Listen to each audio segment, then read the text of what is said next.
Es la culminación de un gran trabajo, de un sueño, y creo que es un gran logro para, no solo para mí, digamos, en mi carrera como escritor, sino fundamentalmente para todos los misioneros, digamos.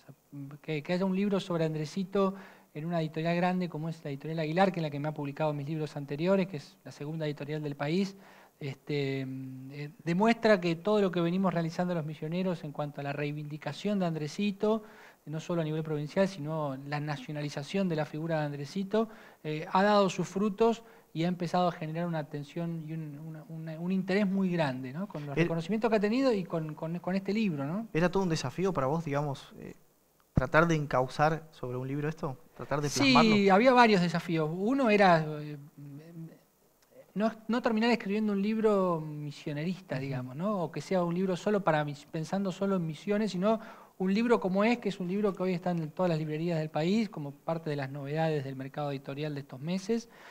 Un libro que genere el interés de todos los argentinos en Claro. general.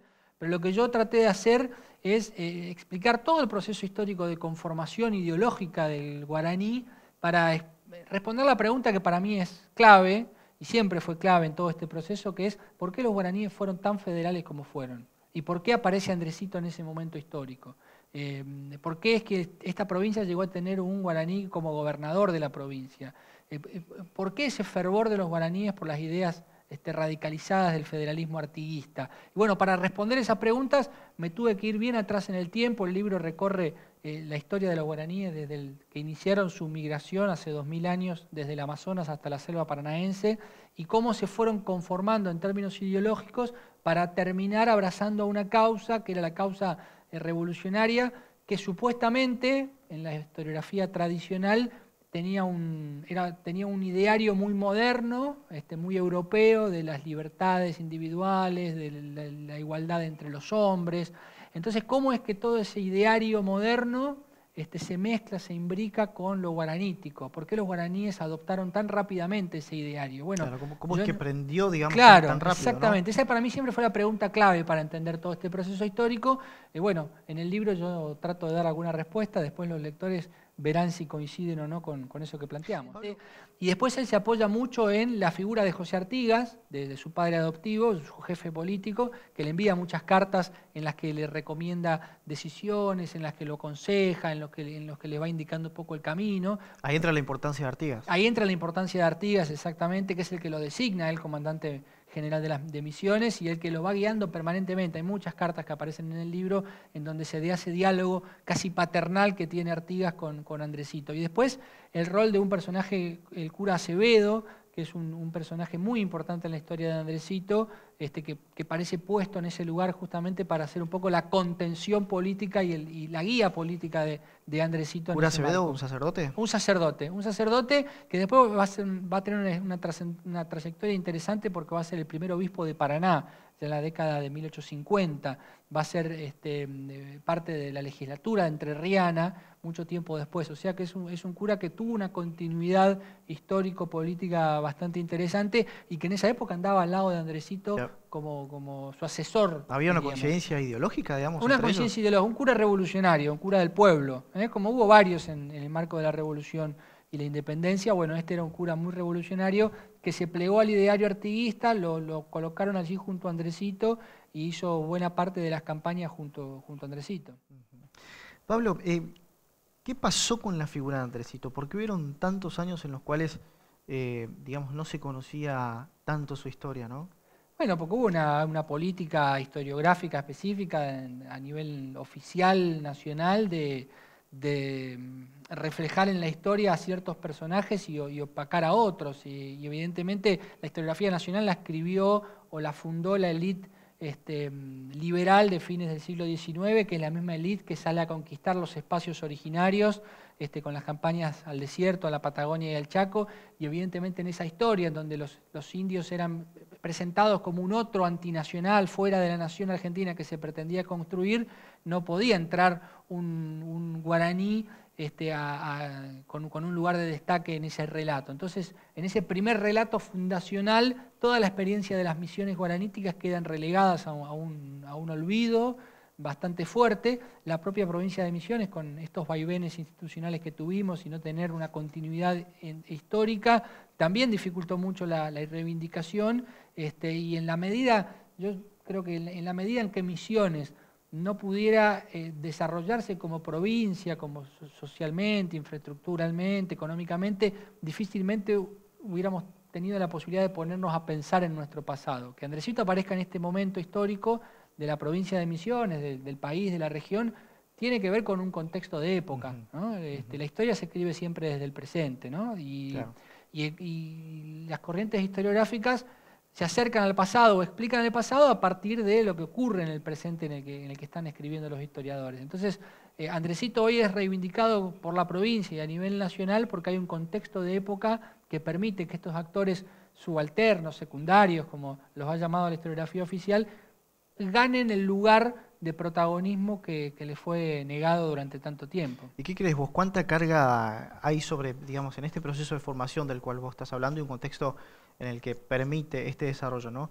¿Cuánta carga hay sobre la figura de Andresito particularmente hoy en la actualidad a nivel social, a nivel político, a nivel económico, a nivel estrategia política, digamos? ¿Cuánta carga hay sobre su figura específicamente? Hay mucho. Creo que, digamos, el proyecto político que está en la provincia, que es el proyecto renovador, a través de Carlos Rovira, presidente del legislativo, ha centrado un poco esa idea del proyecto misionerista, como se ha dado en denominar, en la figura de Andresito. La utilización política de la historia es permanente, por esto que yo decía de cómo se escribe la historia, siempre partiendo del presente, y me parece que Misiones ha encontrado en la figura de Andresito, y no solo en la figura, sino en lo que expresa esa figura, esto del pueblo en armas, de un pueblo organizado detrás de una idea, una continuidad histórica en el presente que tiene Misiones. Y a mí me parece que las provincias, los territorios como nuestra provincia, con las particularidades que tenemos, de una historia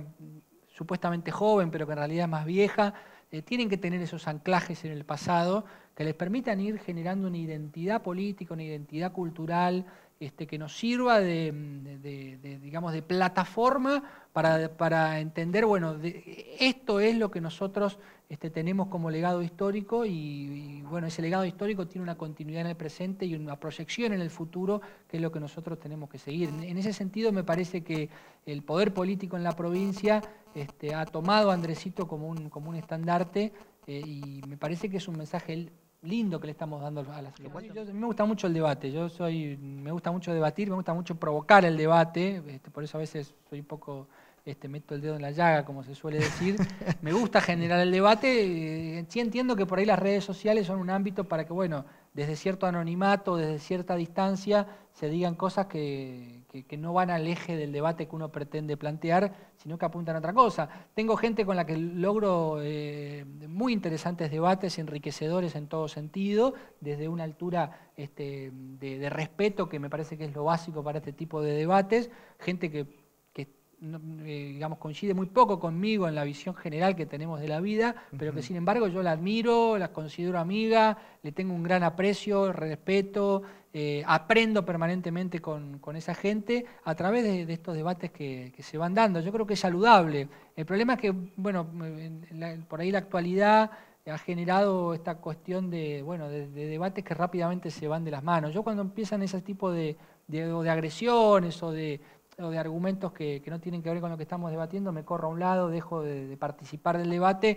y, bueno, paso a la siguiente provocación en las redes sociales. Pablo, última pregunta ya Sí. antes de irme porque estamos casi sin tiempo. Siempre es interesante hablar con vos y te agradezco que hayas venido acá, ¿no?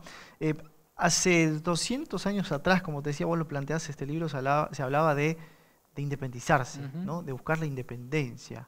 Es decir, esta idea de salir del país centralista y ser un poco más federales. Se sigue debatiendo, incluso teniendo en cuenta la contienda electoral de este año, ¿no? Se sigue debatiendo modelos para decir qué rumbo toma la Argentina o definitivamente se debe establecer una diferencia política entre una y otra para decir, bueno, la Argentina en el interior tiene un rumbo y en el país central tiene otro, digamos. ¿Cómo se puede organizar políticamente? Sí, yo creo que se sigue debatiendo. El gran debate de la Argentina sigue siendo si vamos a ser un país centralizado o un país federal. Hace 200 años que discutimos lo mismo y seguimos debatiendo lo mismo. Por suerte no lo hacemos en términos bélicos como durante casi todo el siglo XIX, sino que lo hacemos en términos políticos. Pero me parece que es el gran debate que tiene que tener la Argentina, porque bueno, yo considero que el conurbano bonaerense es inviable, no se puede tener 14 millones de personas en un espacio chiquitito como es la capital federal y el área de Gran Buenos Aires. Hay que pensar en una descentralización de la Argentina, que tiene un territorio inmenso y muy despoblado. Por ahí no Misiones, que es una provincia con una densidad de población importante, pero otras provincias del país tienen muy poca población y es necesario profundizar ese debate. Yo no veo que los políticos estén debatiendo estas cosas, salvo Domínguez, que ha planteado la mudanza de la capital y digamos él es un poco el que ha trabajado sobre esta temática. Los candidatos a presidentes, que son todos de la zona centro, salvo Uribarri, que es de Entre Ríos, sí. no plantean estas cosas, pero creo que es necesario y vinculándolo con Andresito y con esto que te decía al principio, es necesario que Misiones vuelva a tener o que profundice en todo caso esa idea de Misiones como una provincia federal que ha hecho del federalismo su ADN cultural político y que bueno, sigamos siempre a la vanguardia en la defensa del federalismo. Sin necesidad de entrar en conflicto ni con otras provincias, ni con el país central, ni con el gobierno central, porque lo necesitamos y somos parte de la nación argentina. Sí que Misiones, que en los misioneros la idea del federalismo sea, bueno, como nuestra ideología fundante, porque así lo es, y que nuestros políticos defiendan siempre el federalismo independientemente de los acomodamientos políticos que ocurran a nivel país. Pablo, te agradezco que hayas venido. No, el agradecido soy yo como siempre, un gusto.